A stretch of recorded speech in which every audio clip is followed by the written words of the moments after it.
welcome to the course report. We're standing here on the 16th bunker and we just thought we'd explain to you why it hasn't got any sand in it and we've got it under GUR. Well, basically it's because the winter programme we're going to turn it into 2 pot bunkers again and get rid of this mound, and it seems pretty pointless spending £700 on sand to fill it up until October.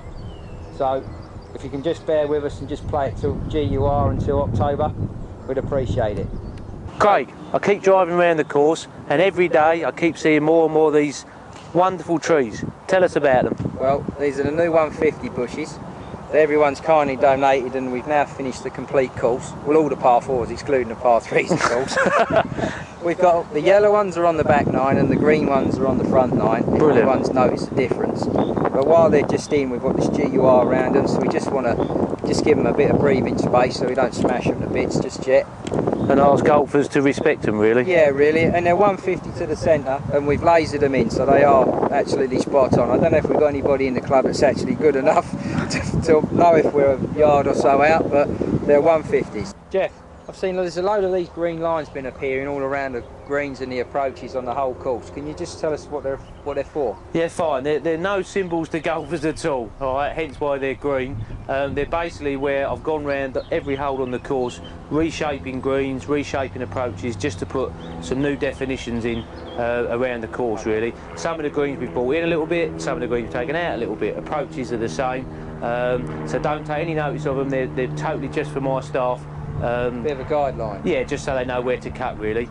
You'll see a few scout marks where we're cutting stuff out, and a few of the bits like this one will go a little bit hairy for a few weeks, but now the growth seems to be here. A couple of weeks time you won't even notice it and it'll all have knitted in nicely. Yeah. Craig, you'll also see them on the approaches and even some of the fairways, and as I say, it's just basically where we're reshaping things, just to try and make the course look even better. They look nice, especially when you start checkering the approaches up with the lawnmower. Yeah, the checkering on the approaches, as everyone loves, and on the fairways will start in the next week or so. Okay, Jeff, we're on the 5th and we've got these 2 waste bunkers, and now you've cut the trees back, this is starting to grow, so I guess you've just seeded it because you can see it shooting up really well. Yeah, what we decided to do, I mean, we always struggle to get grass to grow under here, but as you rightly say, we've cut a lot of the canopies of the trees back through the winter, and I'll spend more time there spraying off the grass than watching it, not grow. So we ran the seeder through it, and as you can see, or you probably can't see on camera, guys, but the grass is starting to grow again. So still treat this as a waste bunker, but over the year we'll slowly keep seeding it and turn this back to grass. This one will stay as a waste bunker though.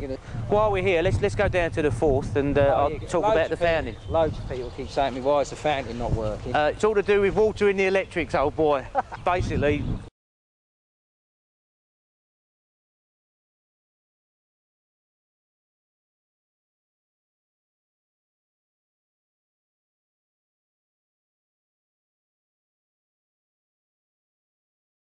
Craig, it's my turn.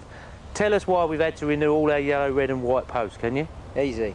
Well, as you know, I had the guy from the R&A come round, Jeffrey, and we had 4 or 5 hours on the course walking around every hole, and this is what he's asked us what we need to do. So we've got the whole course set out absolutely correctly. There's no arguments, there's no opinions. This is either in or out. Listen, I'm no great golfer, as many people who have had the misfortune of playing with me know that. Yeah, you're not wrong. Can you explain to everyone the yellow and red? I know Ian's putting it on the film underneath, guys, so you should see that come up, the exact rules, but go on then, tell me. Okay, we're going to explain the difference between the red posts and the yellow posts. So we'll start off with the yellows. Basically what happens is if your ball ends up in the hazard like that, you've got the 3 options you can play with the hazard.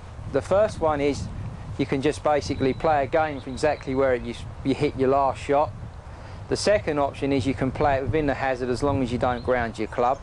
And then the third option you have is you find the point of entry where it crossed the 2 yellow posts, or the posts that it's concerned with. You keep that point of entry in line with the flag, and then you can go back as far as you like under 1 stroke penalty and play it again. Okay, so we've moved across now, we're on the red posts, and what I'll try and do now is see that ball has just gone in the reds, so you get 2 extra options with the reds. But what you've got to be mindful of is we've actually crossed the hazard here, so when you walk up to your ball you don't actually do the 2 club lengths from where you found your ball.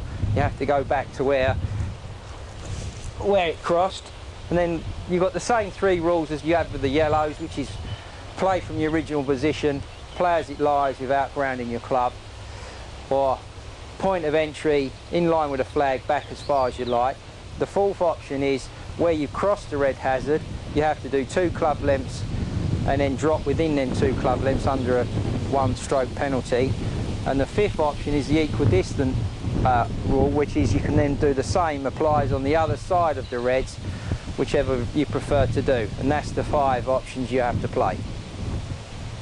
Well, I hope that's explained the lateral water hazards and the reds and yellow stakes, but if you're any doubt at all, you can always look it up in the rule book. It's under Rule 26.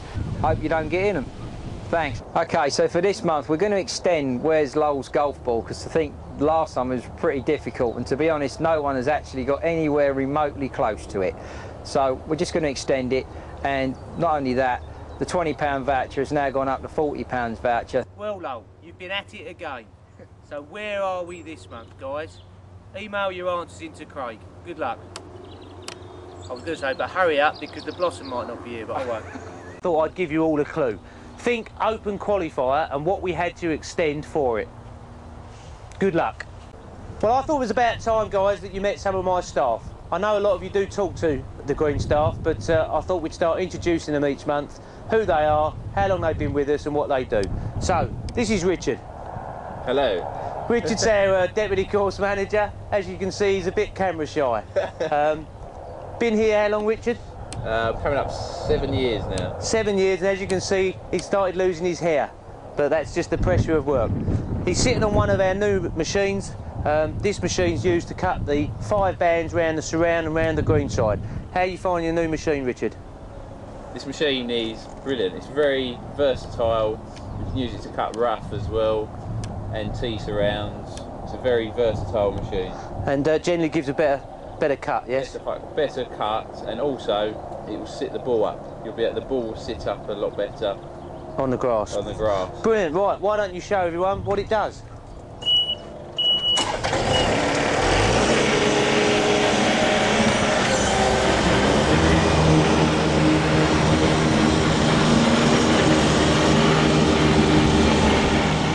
Just before we go, I'd just like to say the course is looking really magnificent, really, being it's just the end of April and the really bad winter we've had, and it's really terrible. And you know, we're just having the Essex Ladies Championship here, and we haven't had anyone moan or anything. Everyone's been really appreciative of how good the course is looking. Well, so just thanks for you and the boys, really. As you know, we try to do our best, but please just remember, it is only April. We want to get out of the way. We've got a couple of moaners behind, so we better move. Rightio. We're introducing a new feature in our on-course videos. Steve, our head pro, is now going to do pro tips. So it's over to Steve.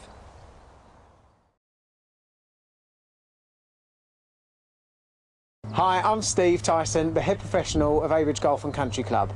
The guys have kindly asked me to do an on-course pros tip each time they do their video. So today I'm going to talk about chipping. Okay, the most common fault that I find when I coach is that most people try to help the ball up into the air. What they do is they set themselves up with their body weight a little bit too much on their right side. Now, what this does, that encourages the person as they're going through the shot to flick because they're trying to help the ball up into the air. What I like to see people doing is to set themselves up so that a little bit of their body weight is now on their left side. What this does, this encourages a slightly steeper angle of attack on the way down. That gets you to the bottom of the ball and then gets the ball going forward.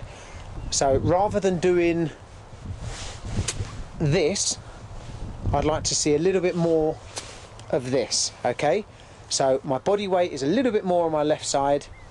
I strike down on the bottom of the ball, and you see my body weight is now going slightly forward because I've accelerated through the ball, taking all of the negativity out of the shot. I do hope this helps, and I'll see you next time.